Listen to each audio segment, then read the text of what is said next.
एक गरीब बस्ती के एक छोटे से झोपड़े पर एक बहुत ही महंगी कार आकर रुकती है।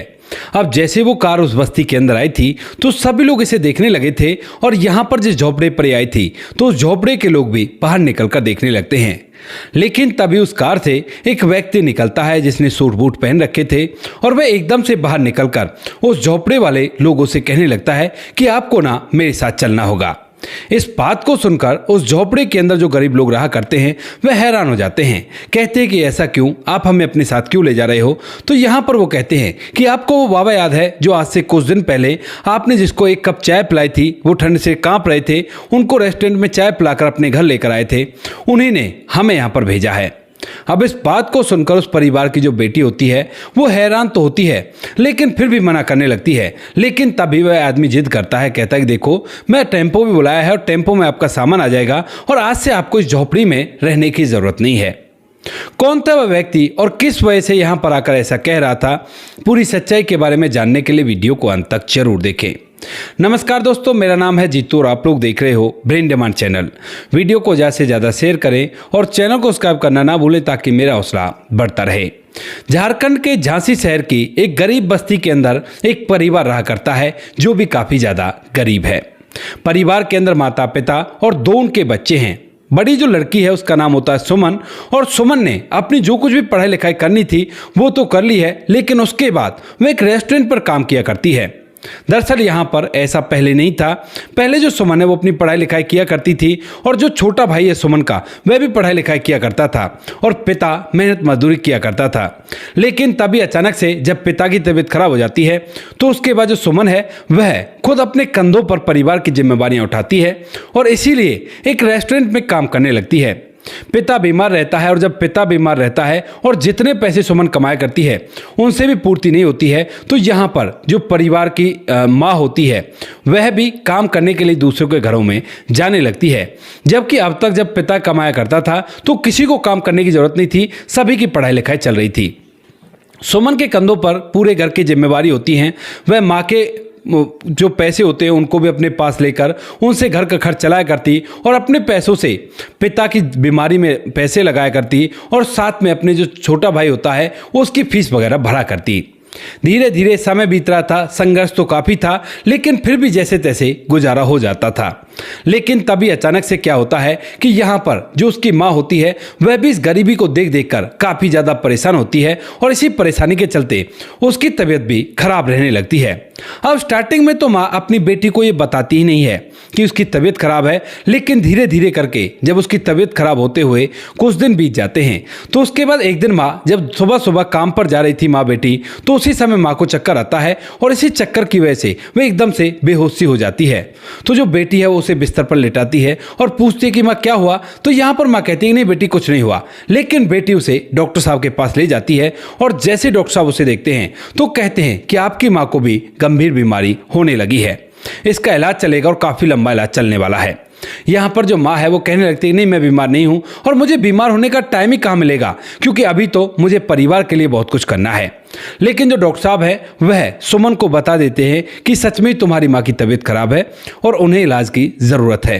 तो यहाँ पर जो सुमन होती है वो अपनी माँ के इलाज के लिए भी कुछ दवाइयाँ वहाँ से ले लेती है और उसके बाद माँ से कहती है कि माँ तुम आराम करो, मैं देखती हूँ कुछ ना कुछ होता है।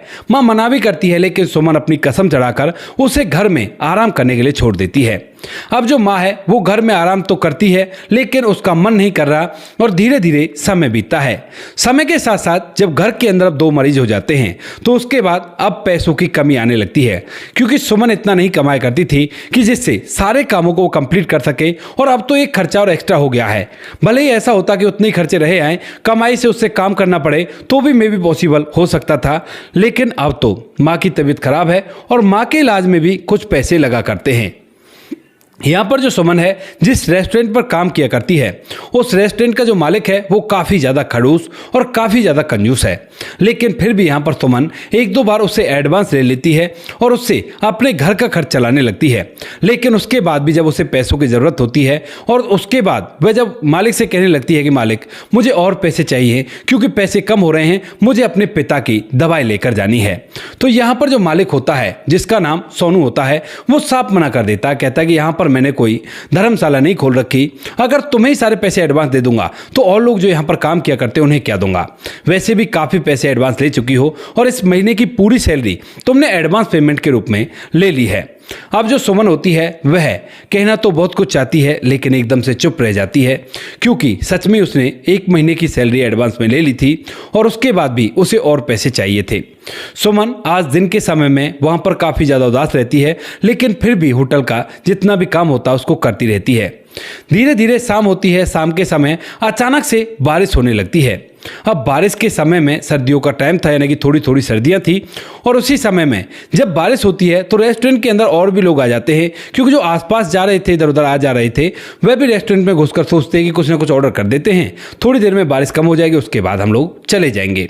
ऐसा सोचकर कुछ और लोग भी आ जाते हैं तो रेस्टोरेंट के अंदर भीड़ होती है। और वहीं पर रेस्टोरेंट के बाहर ही एक और बुजुर्ग व्यक्ति खड़ा हुआ था, जिसके कपड़े बुरी तरह से भीगे हुए थे और काफ़ी ज़्यादा गंदे भी थे। अब जैसे वो गंदे कपड़ों वाला व्यक्ति होटल के अंदर आने की कोशिश करता है तो तभी यहाँ पर जो वह होता है, मालिक होता है होटल का, वह एकदम से उसे रोक देता है। कहता है कि रुको, इसके अंदर आने की ज़रूरत नहीं है, क्योंकि तुम्हारी शक्ल देखकर लग नहीं रहा कि तुम्हारे पास पैसे होंगे और यहाँ पर अगर कुछ ऑर्डर कर सकते हो तो ही इसके अंदर आ सकते हो। अब जो बुजुर्ग व्यक्ति होता है, सच में उसके पास पैसे नहीं थे और वह एकदम से ठिठक जाता है और बाहर जो रेस्टोरेंट के बाहर हल्की सी जो बालकनी निकली होती है उसकी छाँव में खड़ा हो जाता है। लेकिन बारिश इस तरह की थी कि बारिश से वो वहाँ पर भी भीग रहा था। अब वह बुजुर्ग व्यक्ति, जिसकी उम्र लगभग 60 साल रही होगी, वह कपकपा रहा है बुरी तरह से, और इस बात को देखकर सुमन से नहीं रहा जाता। वह कहने लगती है मालिक से कि मालिक, इन्हें अंदर आने दो, बुजुर्ग व्यक्ति हैं, बीमार हो जाएंगे, ठंड लग रही है इनको। लेकिन तभी जो सोनू होता है वो कहने लगता है कि फिर मैंने कोई यहाँ पर धर्मशाला खोल रखी है, इनके पास पैसे नहीं है और ये कुछ भी ऑर्डर नहीं कर सकते। तभी यहाँ पर जो सुमन होती है वो कहती है कि कोई बात नहीं, ये ऑर्डर नहीं कर सकते तो हम अपनी तरफ से एक चाय इनको पिला देते हैं, वैसे भी काफ़ी ज़्यादा सर्दी है और थोड़ा बहुत पुण्य आप भी कर लोगे तो कोई बुरी बात नहीं है। अब इस बात को सुनने के बाद जो सोनू है वो कहता है कि नहीं, मैं ऐसा बिल्कुल भी नहीं कहूँगा और मैं बिल्कुल भी इसके ऊपर 1 रुपया भी खर्च नहीं करूँगा। हाँ, अगर तुम्हें करना है तो शौक से करो, मुझे इससे कोई भी प्रॉब्लम नहीं है। इस बात को सुनकर जो सुमन है वो बिल्कुल भी नहीं सोचती है और एकदम से होटल के जो गेट होता है उससे बाहर निकलती है और उस बुजुर्ग व्यक्ति से कहती है, बाबा आप अंदर चलो, आप अंदर आओ, अंदर आकर बैठो और वहाँ पर मैं आपको चाय पिलाती हूँ। कोई बात नहीं, आपके पास पैसे नहीं है तो वहाँ पर बैठो आकर। इस बात को सुनकर जो बुजुर्ग व्यक्ति होता है, जिसकी 60 साल उम्र है, वह उसकी तरफ देखता ही रह जाता है और सोचने लगता है कि कौन लड़की है और आज के समय में तो कोई भी किसी की मदद नहीं किया करता। उसके बाद भी उसके साथ साथ चलता है और अंदर आकर एक चेयर पर जो सुमन है वो उसे बिठा देती है और उसके बाद उसके लिए चाय और बिस्कुट लेकर आती है। होटल मालिक उसकी तरफ बहुत ही गहरी निगाहों से देख रहा था, तो उसी समय जो सुमन होती है अपने पास से कुछ पैसे निकालती है, उनकी जितनी पेमेंट होती है, और उन्हें होटल मालिक को दे देती है। कहती है कि ये लो पैसे, अब तो यहाँ पर बैठ सकते हैं ना। तो वो कहता है कि हाँ, अब मुझे कोई भी प्रॉब्लम नहीं है। उसके बाद जो सुमन है उन्हें लाकर देती है, कहती है कि ये लीजिए बाबा, अच्छी तरह से खा पी लीजिए ताकि आपको ठंड ना लगे, आप तो कांप रहे हो। तो उसके बाद बुजुर्ग बाबा केवल उसकी तरफ देखता ही है और उससे कुछ भी नहीं कह पाता है।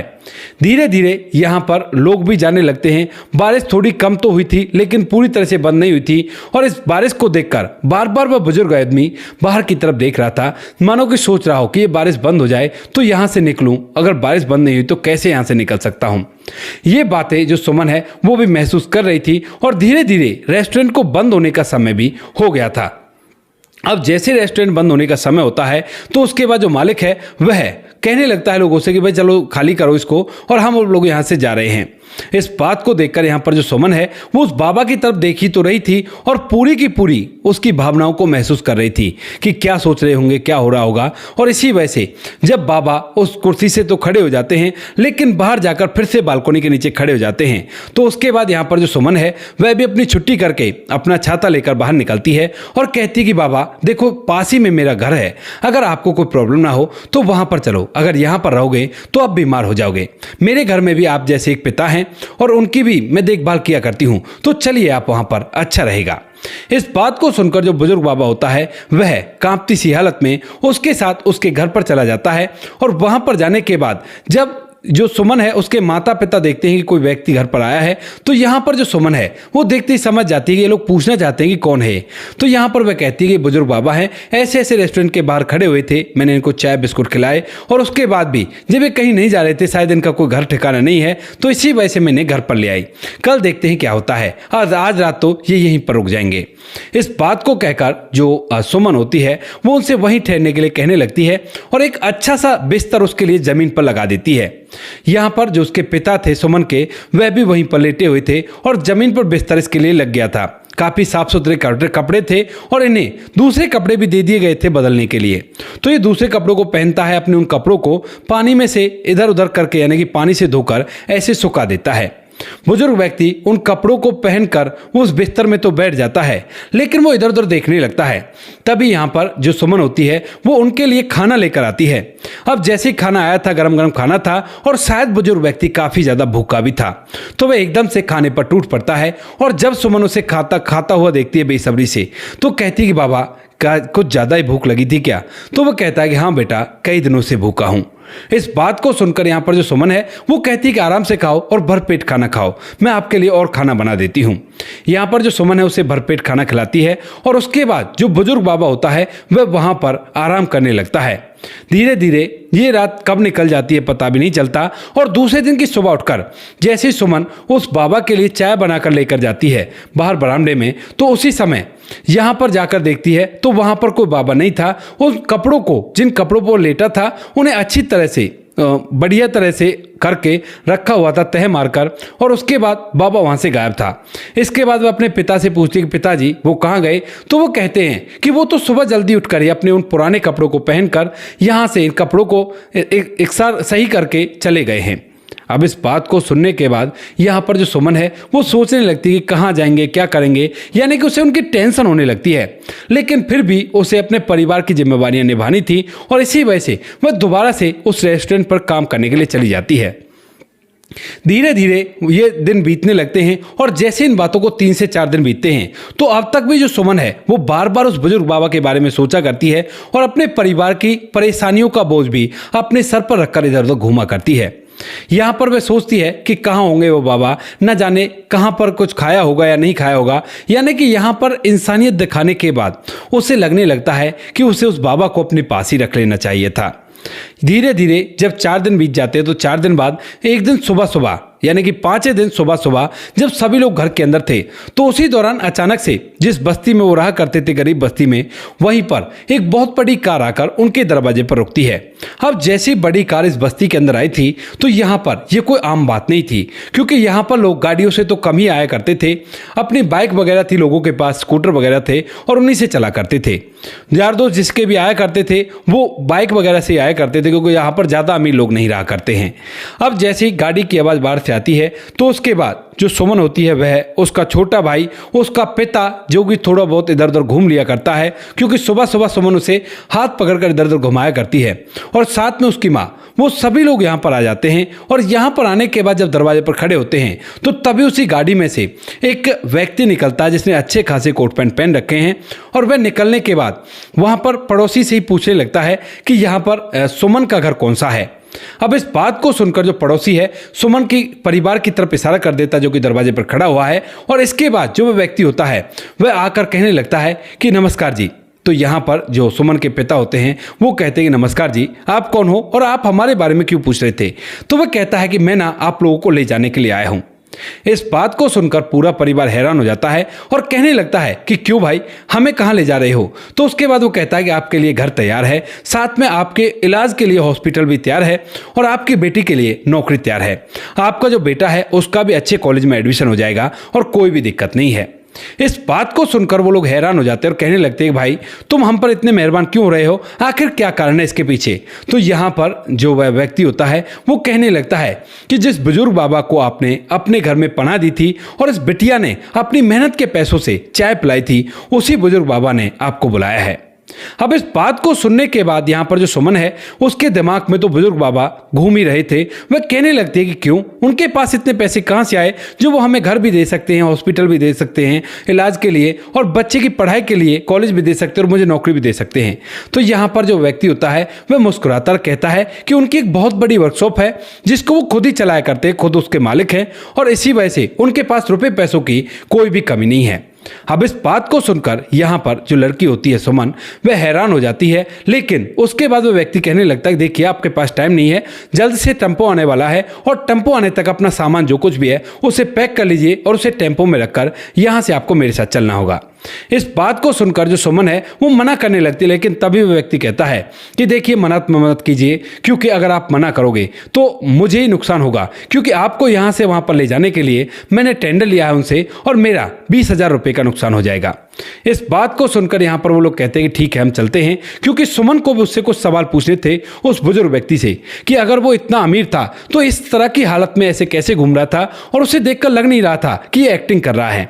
अब क्या मान जाता है ये तो वहीं पर जाने के बाद पता चलेगा। और इसी वजह से पूरा परिवार अपना जो कुछ भी थोड़ा बहुत उनका सामान था उस सामान को पैक करता है, और पैक करने के बाद वहां से वो लोग सीधा उस गाड़ी में बैठकर और सीधा उसके घर पहुंच जाते हैं जहां पर वो उसे ले जाना चाहता था।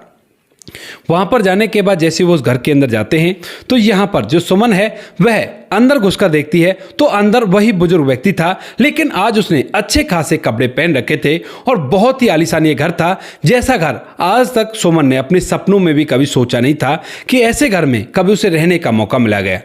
झारखंड के रांची शहर में वो जो बिल्डिंग थी वो अलग से दिखाई दे रही थी, और जैसे ही सुमन अंदर जाती है तो यहाँ पर वो बुजुर्ग बाबा कहता है कि आओ बेटी, आज से तुम पूरा परिवार इसी घर के अंदर रहोगे और ये घर आज से तुम्हारा है। इस बात को सुनकर सुमन हैरान हो जाती है और कहने लगती है कि बाबा देखो वो बात तो ठीक है, और इस तरह से आप हमें अपने पास रख रहे हो, क्या मैं इसका कारण जान सकती हूँ? इस बात को सुनकर जो बुजुर्ग बाबा होते हैं वो कहने लगते हैं कि बेटी कारण क्यों नहीं जान सकती, तुम्हें कारण जानने का हक है, क्योंकि तुम्हारे जैसी इंसानियत मैंने किसी के भी अंदर नहीं देखी। उसके बाद जो सुमन है वो पूछने लगती है कि तो बताओ क्या बात है।